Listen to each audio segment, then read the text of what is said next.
The year of 2006. It gave us a plethora of incredible, large-scale Titan Bionicle sets. I mean, we got things from Brutaka to Axon, we got Ernac, even the underrated Umbra. We can't forget about Vizison and Fenrak, and of course, my favourite Bionicle set ever, the Cartis Dragon. There's so much good stuff. But what if these characters could be upgraded and improved?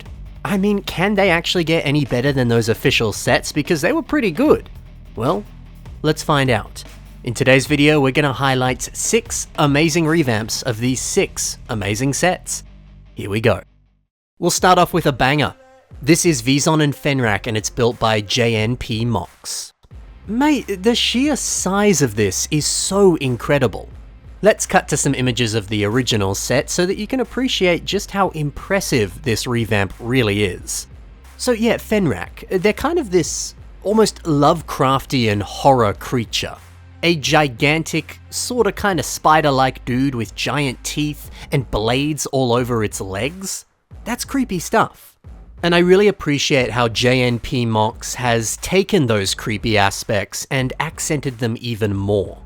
Even something as simple as removing the silver from the color scheme. It does actually make it just that little bit more creepy.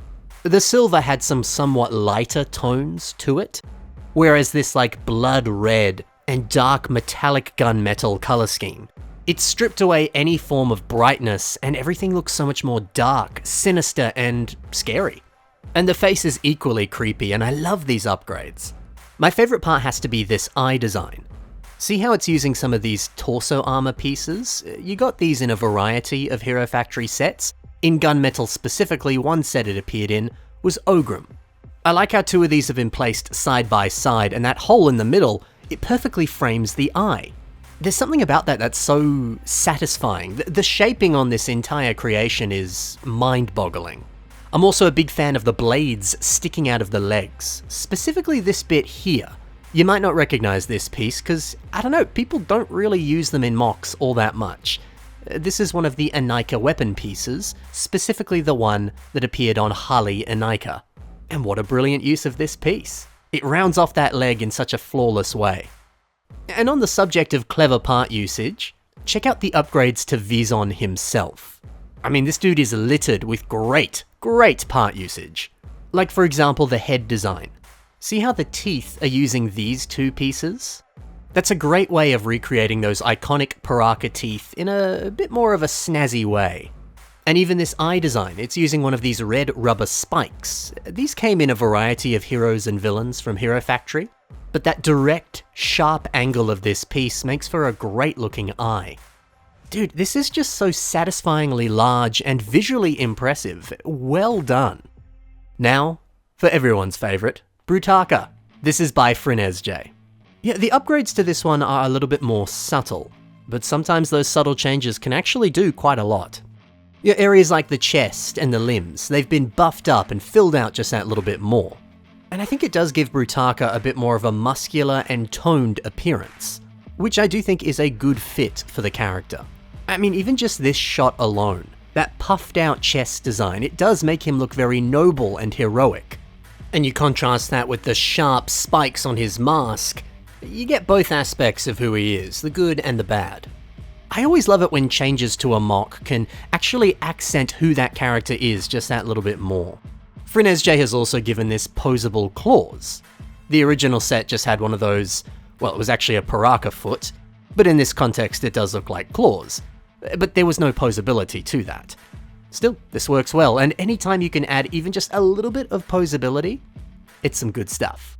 But my favorite change has to be this new waist accessory. To me, I feel like this reads as blades that are strapped onto the waist. Perhaps they're little knives that he can peel off and throw at his enemies in combat. But this could just as easily be some sort of waist armor. Look, whatever it is, it does a great job of covering up the waist and leg transition. You can see that this area was a lot more open on the official set, so yeah, I think this is a very necessary and good quality of life improvement.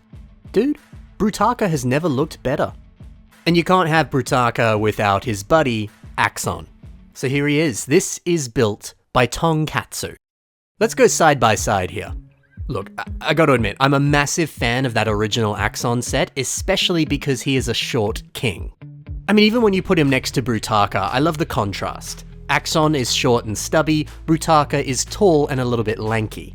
I've always liked that quality about Axon, and look, this revamp does do away with that, which is a little bit of a shame. But it still also looks pretty good. It's good to see a slightly different take on the character. But I think the reason I really like this is because it drastically improves the hand design.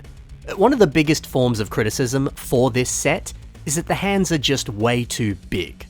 I mean, in this shot right here, they are bigger than his face, and they look a little out of place on his body. That's not to say this hand design is bad, it's one of the coolest, most posable hands ever. But when they're put on a larger body like this, they just feel a little bit more at home. It just feels right. I'm also a big fan of the large amount of silver armor on his shoulders. There's something about that reminds me of medieval armor. Again, it feels very noble, very heroic. Perfect for Axon. Oh, and while we're looking at the shoulders, we've got this piece being used right here, and I love this mask. This comes on the Hero Factory set Pyrox. It's a good mask, but it looks so good as armor. In fact, I would probably argue it looks better as armor. It's a really nice touch to put that on here. Oh, it's always a really good treat to see a nice revamp of Axon. Over to Ernac by Legomon. So just quickly, a little bit of history behind this set. Ernac was an official box release LEGO set. The model itself combined pieces from the sets Redak, Thok, as well as Vizok, but it also included a couple other exclusive elements as well. The end result, it was a really nice combo model, but I think you can really tell that it's a combo model. The design is a little bit rough around the edges, and you can certainly tell that there was some limitations with the amount of pieces that were available to the designer. But hey, it still looks good for what it is. It just has a very distinct and interesting aesthetic to it. An aesthetic that Legomon still managed to capture with an incredible amount of grace and purpose. The colours are wild and all over the place, in the best way possible. He's got pieces sticking out of all the different sections of his body. He looks like a living nightmare. And that's the point of Ernac. In the story for Bionicle, he's a creature of mythology, of fairy tales. He's a kind of boogeyman story, come to life. He's a living nightmare. So to capture the aesthetic of the set and push it forward just that little bit more, keeping in mind the elements of this guy being a nightmare, I think that's a brilliant balance that no one's ever really done on an Ernac revamp. This fits the lore, this fits the set, it's beautiful. But one thing I do want to point out though, I love this shot here where he's holding these Paraka skulls, and they're being held up with those chains. The original set, the skulls are just kind of embedded into the arm, and I don't know, it's a little confusing as to what that's meant to represent. But here it starts to make a lot more sense. He's hunted down Paraka and he wears their skulls as trophies. It's creepy, it's the stuff of nightmares, but yeah, that's the point. This just reads a lot better and looks really cool. And you can say the same about the whole rest of this mock. I love it. Alright, let's do it. My favourite Bionicle ever, the Cartis Dragon. It's been elegantly revamped by Kijito. So actually the Cartis Dragon is a little bit similar to Ernac. It was an officially released boxed set, but it was another combiner model. It took pieces from Brutaka, as well as Axon, and Vizison Fenrak, and it rolled them all together into something magnificent. The colour scheme on the set is a tad colourful, but I don't think that's a bad thing. The colours are distributed very nicely and it still looks really good. But when we look at this revamp, it's done away with a lot of those original colours and stripped it down to some of the basics. And yeah, things feel so much more refined, so much more tidy and honestly, pretty menacing. Like this head design. It's great to see a dark red version of that exact same headpiece. If you're not familiar with it, it appeared on the set Firo and Skirmax in dark red. And oh baby, I love the way that those trans light blue eyes pop up against that dark red. So pretty. It's also quite nice to see some of this cloth behind the wings. The original set didn't really do this. Instead, it was just wings that are totally made up of blades, which to be fair is actually pretty cool. But there's something about cloth behind this that does feel a little bit more realistic. Well, about as realistic as you can get on a make-believe dragon, but you know what I mean. Plus all of this silver armor that's been layered on top. Phenomenal. This is just great. But now, why don't we finish off with that underrated beauty? It's Umbra, and this is built by FineZJ. I feel like this guy gets overshadowed by all of the other amazing characters that came out in 2006, but Umbra, he's actually secretly one of the best. So, the original Umbra. If I'm not mistaken, there's no exclusive pieces on this set. He actually uses a lot of recycled parts from other sets. And I think that's a good thing. They still made an amazing model with these pieces. But you see, FineZJ came along and he proposed a really sick idea. What about a dark green recolor for Umbra's mask? Because, yeah, the black Wenhua mask, it is a little bit out of place. It makes so much more sense for it to be dark green. God, can you imagine if we actually got that in an official set? That would have been such a beautiful recolor. Oh well, what could have been?